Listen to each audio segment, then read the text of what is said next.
चितवन निर्वाचन क्षेत्र नम्बर 2 मा नेकपा एमालेका उम्मेदवारले सुरुवाती अग्रता कायम गरेका छन्। जारी मतगणनामा एमालेका उम्मेदवार जस्मिन घिमिरेले 325 मत ल्याएर अग्रता लिएका हुन्। पछ्याइरहेका राष्ट्रिय स्वतन्त्र पार्टीका सभापति रवि लामिछानेले 212 मत प्राप्त गर्नुभएको छ। त्यस्तै नेपाली कांग्रेसका उम्मेदवार मीना खरेलले 145 मत ल्याउनु भएको छ। नेकपाका उम्मेदवार प्रताप गुरुङले 161 मत प्राप्त गर्नुभएको छ। त्यस्तै भक्तपुर क्षेत्र नम्बर 2 का नेकपा एमालेलाई राष्ट्रिय स्वतन्त्र पार्टीले पछि पारेको छ। रासपाका राजीव खत्रीले 1400 मत प्राप्त गरेका छन्। एमालेका उम्मेदवार महेश बस्नेतले 1200 मत प्राप्त गरेका छन्। नेपाली कांग्रेसका कवीर राणाले 171 मत प्राप्त गरेका छन्। नेकपाका रामप्रसाद सापकोटाले 17, नेपाल मजदुर किसान पार्टीका रमेश वैद्यले 138 मत प्राप्त गरेका छन्।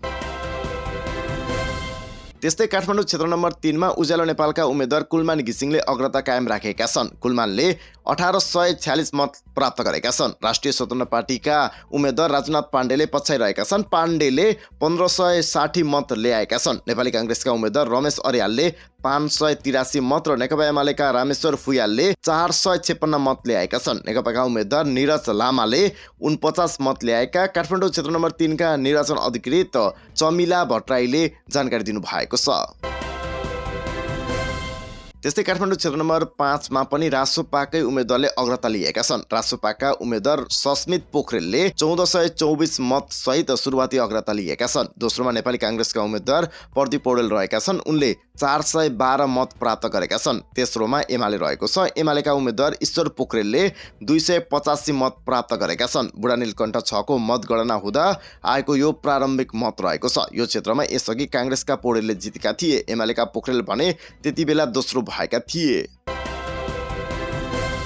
त्यस्तै काठमाडौँ क्षेत्र नम्बर 1 मा राष्ट्रिय स्वतन्त्र पार्टी रासोपाले अग्रता लिएको छ। रासोपाकी रन्जु दर्शनाले 3129 मत प्राप्त गरेकी छन्। एमालेका मोहनराज रेग्मीले 272, नेपाली कांग्रेसका प्रबल थापा छेत्रीले 1695 मत प्राप्त गरेका छन्। राप्रपाका रविन्द्र मिश्रले 882, नेकपाकी मेनुका भण्डारीले 70 मत प्राप्त गरेकी छन्।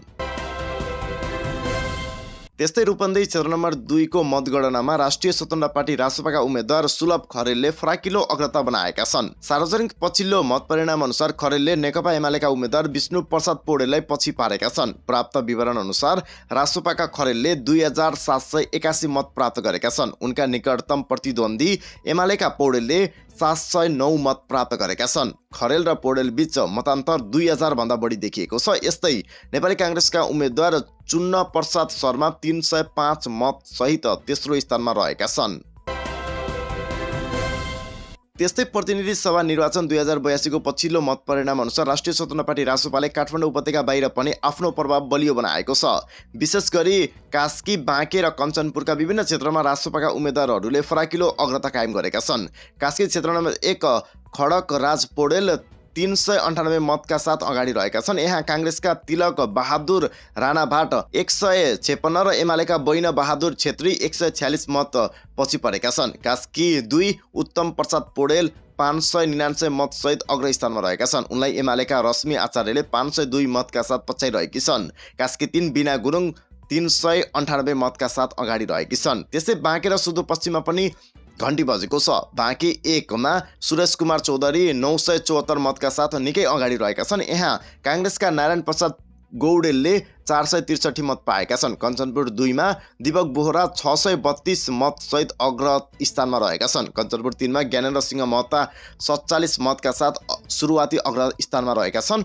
उपत्यकाभित्र पनि रासपाको अग्रता कायम रहेको छ। विराज भक्त श्रेष्ठ काठमाडौँ 8 3290 मतका साथ सबैभन्दा अगाडि रहेका छन् भने रन्जु दर्शना क्षेत्र नम्बर 1 बाट 2614 मत सहित अघि रहेकी छन्। सस्मित पोखरेल काठमाडौँ 5 बाट 1424, गणेश पराजुली काठमाडौँ क्षेत्र नम्बर 7 बाट 1481, प्रदीप विष्ट काठमाडौँ क्षेत्र नम्बर 10 बाट 1246 र पुकार बम काठमाडौँ क्षेत्र नम्बर 4 862 र तोसीमा कार्की ललितपुर क्षेत्र नम्बर 3 459 मतका साथ आफ्नो क्षेत्रमा अगाडि रहेका छन्। त्यसैगरी काठमाडौँ निर्वाचन क्षेत्र नम्बर 2 मा पनि राष्ट्रिय स्वतन्त्र पार्टीको अग्रता कायम रहेको छ। जारी मतगणनामा रासोपाका उम्मेद्वार सुनिल केसीले 424 मत प्राप्त गरेका छन्। नेकपा एमालेका मणिराम फुयालले 236 मत ल्याउँदा नेपाली कांग्रेसका कबीर शर्माले 194 मत प्राप्त गरेका छन्। नेकपाका उम्मेद्वार नितेश पौडेलले 89 मत प्राप्त गरेका छन्।